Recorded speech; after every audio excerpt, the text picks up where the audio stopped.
Pregunta número 18. Probablemente la fractura de cadera sea la fractura más preguntada como un tema específico en el MIR en caso de traumatología y cirugía ortopédica. Debemos diferenciar claramente dos tipos de fracturas de cadera. En primer lugar, las pertocantereas y en segundo lugar, las subcapitales, tanto por el tipo de tratamiento como por las características que presentan cada una. En este cuadro vemos las principales diferencias entre una y otra. Las fracturas subcapitales se clasifican según la clasificación de Garden, que luego veremos. Es importante saber que las fracturas pertrocantereas, como son en torno al trocánter mayor y aquí llega mucha musculatura, no suelen tener problemas en cuanto a la llegada de nutrientes.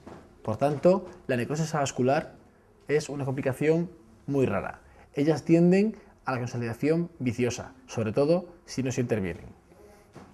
Las fracturas subcapitales, como antes hemos visto, presentan riesgo de lesión de la arteria circunfleja que rodea el cuello femoral.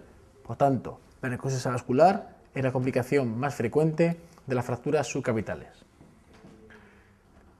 Todos sabemos que la cadera rota acude a la urgencia con una deformidad en acortamiento y en rotación externa.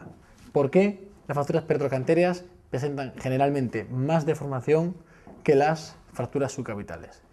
Si vemos el esquema, vemos que la cápsula de la articulación llega justo a la base del cuello. Si yo tengo una fractura en torno a los trocánteres, los músculos abductores traccionan del fragmento distal, con lo cual la deformidad es mucho mayor.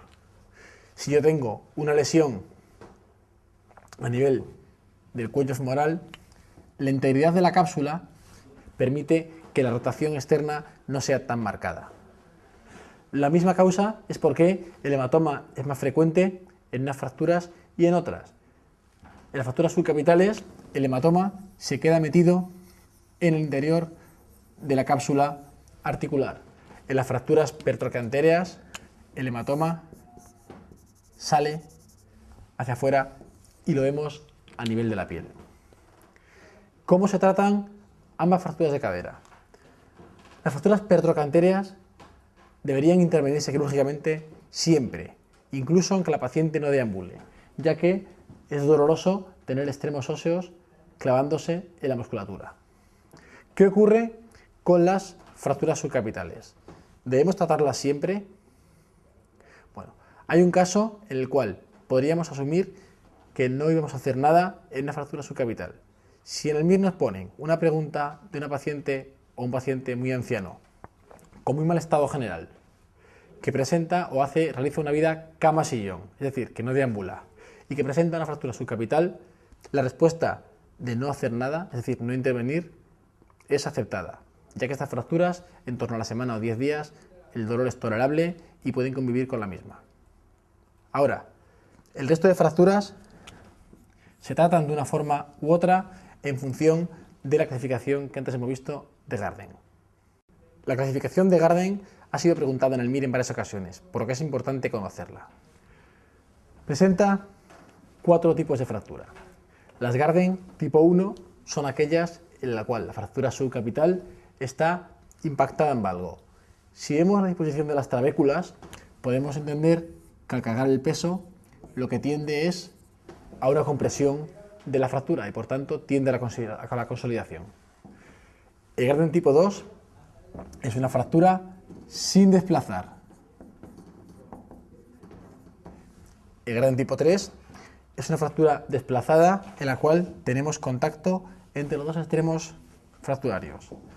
Podemos entender, en este caso, que el peso lo que hace es desplazar aún más la fractura. Y el Garden tipo 4 es aquella en la que no existe contacto entre un extremo y otro. Y por tanto, lo mismo. El cargar peso tendería a llevar la fractura a varo y por tanto a desplazarla. ¿Cómo se tratan estas fracturas? En pacientes jóvenes, y cuando digo jóvenes hablamos de menores de 60 años, se debe intentar la osteosíntesis con tornillos canulados, tanto en Garden tipo 1, 2, 3 o 4. Es cierto que según vamos avanzando en gravedad, los éxitos son menores.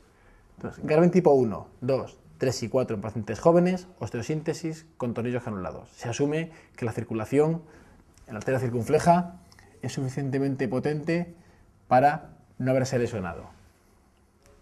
En pacientes mayores de 75-80 años, en las fracturas Garden tipo 1 y tipo 2 debe intentarse la osteosíntesis con tornillos granulados, mientras a la Garden tipo 3 y tipo 4 hay que realizar una artroplastia de sustitución con una prótesis parcial de cadera. Entonces, en resumen, Garden tipo 1, 2, 3 y 4 en paciente joven, tratamiento osteosíntesis con tornillos granulados. Garden tipo 1 y 2 en pacientes ancianos, osteosíntesis. Garden tipo 3 y tipo 4 en pacientes ancianos, prótesis parcial. Hay que recordar que fracturas Garden tipo 3 y tipo 4 en pacientes jóvenes son muy raras, al igual que fracturas Garden tipo 1 y tipo 2 en pacientes ancianos.